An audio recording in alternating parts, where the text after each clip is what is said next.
Hello everyone, welcome back to my channel. My name is Teresa. In today's video, I'm going to show you how to make this very fun, easy and simple abstract landscape for Father's Day card.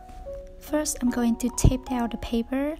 All the material that I use in this video will be linked in the description below. I also have the previous video, which is the Father's Day card part 1, which I show you how to make a very easy and simple landscape, and if you want to see it, check the link below.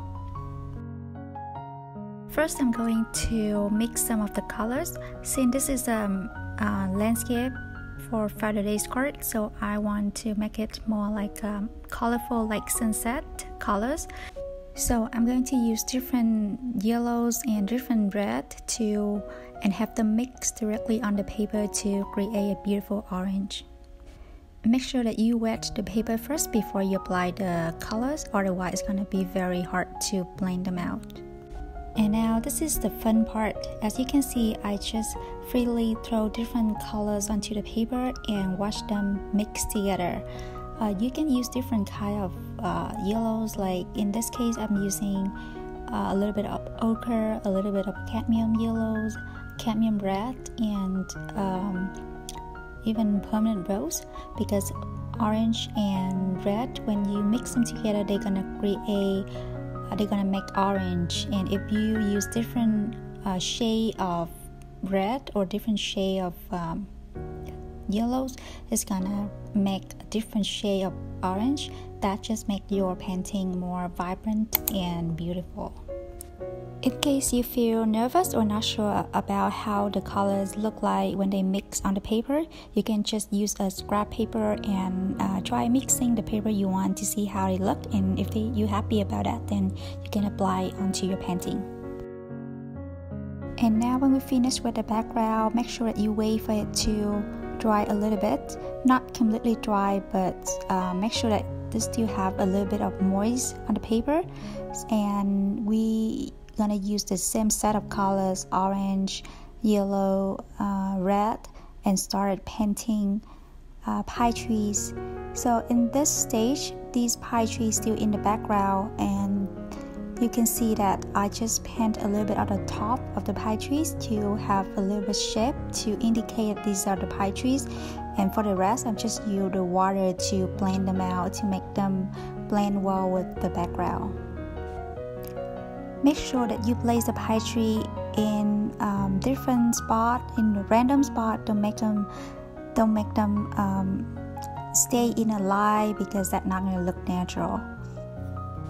And also use different colors too. Make sure that you dilute the colors with water so it has the lightest value, because this is just the shadow of the pine trees.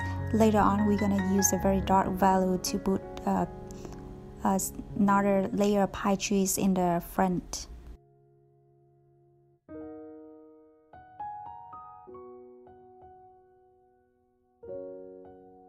And if you notice that if the pine trees move further down, it's gonna have a more defined shape, and the colors also look more look a little bit darker compared to the pine trees that we painted near the top. And that's how we communicate distance in watercolor painting.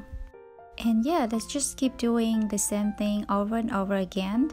Just remember, one rule is that if you want it to be up close to the front, then use darker value, but if you want it to be far away, then dilute the paints with a lot of water to have the lightest value. And yeah, I think that the painting looks pretty good for now, and I'll move on to the bottom half. So as I move closer to the front, I want the value will be darker, so that's why I will use a little bit of Variant green, sap green, and violet to make the background for the bottom half. And also I also want to add some of blue as well. And now waiting until the background is a little bit dry, we're gonna go back and paint the pine tree just like what we did in the beginning. The rule is pretty similar, so you just use the same colors In this case, I use green and different kind of greens, dark green, sap green, yellowish green, because as the pine trees move further down to the front, it's going to reveal the true color, which is green. So basically the concepts for this painting is that I want to have, it's gonna have a sunset sky and those pine trees far away. It looks like it's in the sunlight, so it's gonna have the colors of the sun, like orange, yellow, red. But as it moves closer to the front, you will see it more. You will see it more clearly and with its true color, which is greens. And yeah, I really hope what I just explained makes sense to you. And now you see that I'm using a very dark green. This will be the last layer that we're gonna paint for the pine trees, and that's why I'm using a lot of dark colors like blue, purple, and dark greens for this layer. And to make it look like a silhouette, but for silhouette we only use one color like black or very dark green. But in this case we want to make it more colorful, that's why I am using a different set of colors. So feel free to use any colors you like.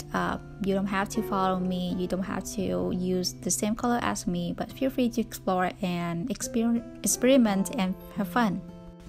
And now to finish off, I'm just gonna wet the rest of the paper and slash some of the colors to have some kind of background. Make sure that you leave some of the white space in the end in case you want to write some sort of message. And yeah, just feel free to use any colors, any combination, and have them mix directly on the paper. This is just an abstract and fun landscape, so don't put too much pressure on yourself. It doesn't have to be perfect. This is a chance for you to experiment and have fun with watercolor. And finally, to top it off, I'm going to use one of my favorite methods in watercolor, which is splashing. I will use whatever color left in my palette, mix with a lot of water, and start splashing into my painting. I think this splashing looks very lovely, and it's gonna make the painting look more interesting and more playful. And now I am using paint gray with my very small velvet brush to add some birds, like a little touch.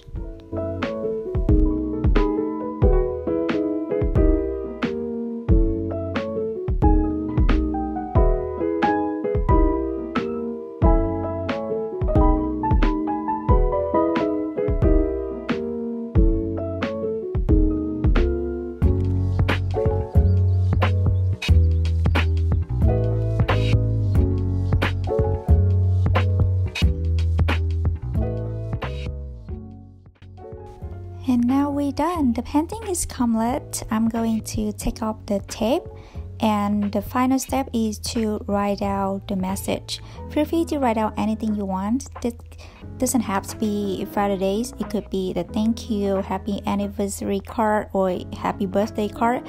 It's very versatile and you can use for any occasion.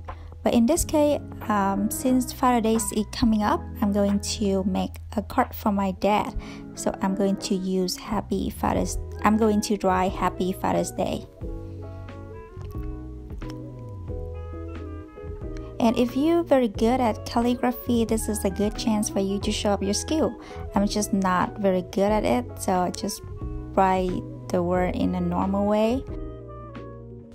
Yeah, and we're done. That's pretty much it. You have a very nice and lovely card, and it's very easy and simple to make. And I also have the part 1. If you haven't watched it yet, check out the link below. And if you like the video, don't forget to give me a thumbs up. That would mean a lot to me. And subscribe to my channel to see more videos like this. And thank you so much for watching. I will see you in my next video. Bye.